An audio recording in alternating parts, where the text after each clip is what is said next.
Hello everyone.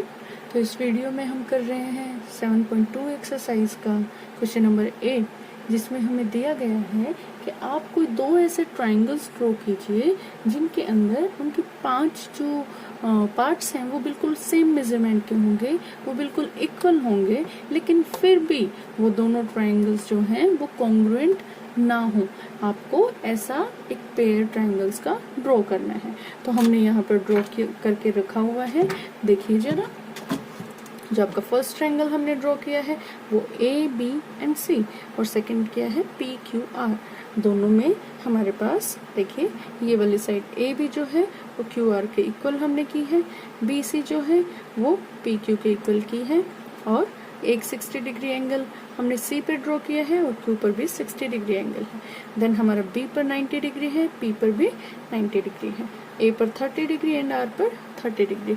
लेकिन फिर भी ये तीनों ट्रायंगल्स जो हैं वो कॉन्ग्रुएंट नहीं होंगे। हमने इनके 5-5 जो साइड्स हैं, 5-5 पार्ट्स जो हैं वो इक्वल कर दिए, लेकिन ये कॉन्ग्रुएंट क्यों नहीं है?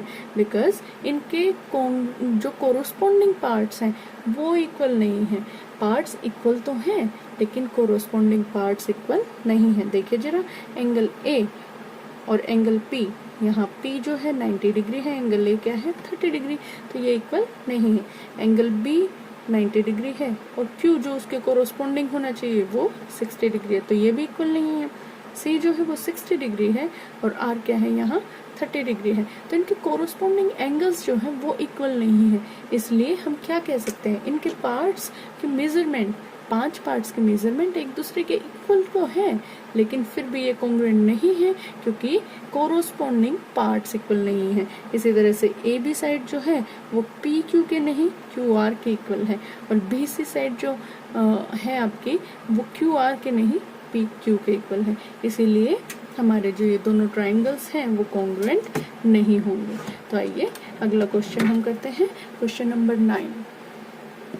और क्वेश्चन नंबर 9 के अंदर हमसे पूछा गया है, क्वेश्चन नंबर 9 सेज एक्सप्लेन करें, if triangle A B C and P Q R to be congruent. अगर हमारे पास ट्राइंगल ए बी सी, ये है ए बी सी, और ट्राइंगल जो आपका पी क्यू आर है, पी क्यू एंड आर, जहाँ पर ये 90 डिग्री है क्यू पर, बी पर 90 डिग्री है, आपका सी जो एंगल है वो इक्वल है यहाँ आर के। अगर ये जो है वो कॉन्ग्रुएंट है, name one additional pair of corresponding part. तो एक कोरोस्पोंडिंग पार्ट का आप नाम लीजिए जिससे ये एक क्राइटेरिया हो जाए और ये दोनों क्या है इक्वल हो जाए। अब जरा देखिए, हमारे पास ये है तो राइट एंगल ट्राइंगल, लेकिन हम यहाँ पर RHS यूज नहीं कर सकते हैं क्योंकि यहाँ हमें एंगल इक्वल दिए हैं और हमें थर्ड साइड लेनी होती है। RHS में राइट एंगल, हाइपोटेन्यूज और साइड लेनी होती है, लेकिन यहाँ पर राइट एंगल तो दिया है, हाइपोटेन्यूज नहीं दिया है, और जो साइड है वो भी इक्वल नहीं दिए। एक पार्ट हम ले सकते हैं और उसमें हम क्या करेंगे, यहाँ एंगल और एंगल, यहाँ भी एंगल एंगल, तो हम क्या कर सकते हैं, हम ये वाली साइड को इस वाली साइड के इक्वल ले सकते हैं। तो हम क्या करेंगे, this implies BC is equal to QR, हम ऐसा मान लेंगे, और जो हमारे ट्रायंगल है ABC वो कॉन्ग्रुएंट हो जाएगा किसके, ट्रायंगल PQR के bye angle, side, angle criteria. इसी के साथ हमारा क्वेश्चन नंबर 9 हो जाता है और हम क्वेश्चन नंबर जो 10 है वो करेंगे, question number 10। And question number 10 says कि आपके पास, आपको एक्सप्लेन करना है क्यों कि ट्राइंगल ABC कॉन्ग्रुएंट है ट्राइंगल FED के, लेकिन आपको प्रूव करना है कि वो क्यों कॉन्ग्रुएंट है, व्हाई दे आर कॉन्ग्रुएंट। ये आप प्रूव कीजिए। और आपको देखिए ट्राइंगल्स जो गिवन है वो कौन से गिवन है, एक ये ट्राइंगल है और इसी के साथ एक ट्रायंगल ये आपको गिवन है and this is A B C and this is D E and F. देखिए जरा, एंगल ए जो है वो एफ के इक्वल दिया गया है, एंगल बी जो है वो राइट एंगल ई के इक्वल दिया गया है, और उसी के साथ हमारे पास ये बी सी साइड जो है वो किसके, डी ई के इक्वल दी गई है।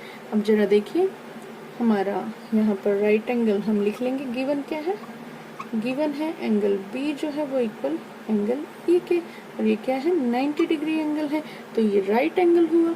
और इसी के साथ आप जरा देखिए, जो हमारा गिवन है, दूसरी चीज क्या गिवन है आप लिख लीजिए। आपको गिवन है कि एंगल बी ए सी, एंगल बी ए सी जो है वो इक्वल है एंगल ई एफ डी के। इसी तरह से हम क्या जान पाते हैं, the two angles of triangle A B C are equal to to respective angles of triangle F E D.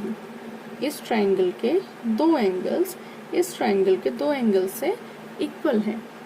Also the sum of all interior angles of triangle is 180 degree.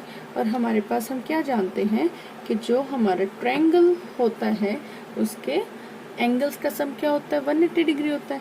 तो इस ट्राइंगल का भी 180 degree होगा और इसका भी 180 degree होगा।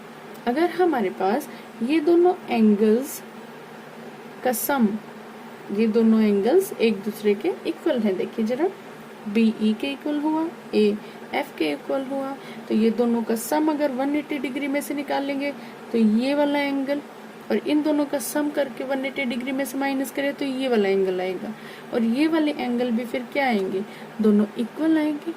इसका मतलब ये क्या इम्प्लाई कर देगा, एंगल सम प्रॉपर्टी से, एंगल सम प्रॉपर्टी।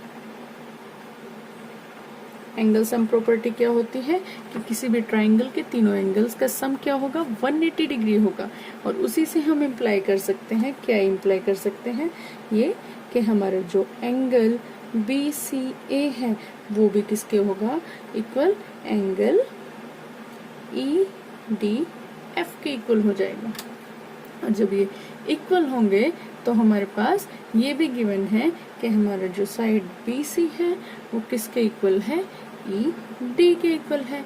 इन सब को यूज करके हमें क्या पता लगता है, हमारे पास इक्वेशन नंबर 1 बनती है, ये 2 है, ये इक्वेशन 3 आ जाती है और ये इक्वेशन 4।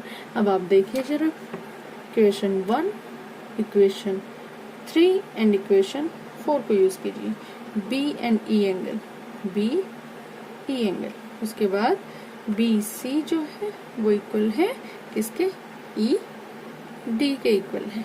और उसके बाद हमने प्रूव किया कि हमारे जो ये एंगल है वो इक्वल है और ये एंगल्स इक्वल हैं। तो यहाँ से एंगल साइड एंगल और एंगल साइड एंगल से क्या हमारा ट्राइंगल जो है ए बी सी इक्वल हो जाएगा, कॉन्ग्रुएंट हो जाएगा किसके, ट्राइंगल एफ ई डी के, और by rule angle side angle. तो ये हमने एक्सप्लेन कर दिया कि ये दोनों इक्वल क्यों हैं। इसी के साथ आपकी एक्सरसाइज जो 7.2 है वो कंप्लीट होती है, और जो आपका चैप्टर 7 है वो भी आपका कंप्लीट होता है। आई होप आपको ये वीडियोस पसंद आए होंगे और आपको अपने टॉपिक्स बिल्कुल अच्छे से क्लियर होंगे, और आप अपनी प्रॉब्लम्स कमेंट सेक्शन में डाल सकते हैं।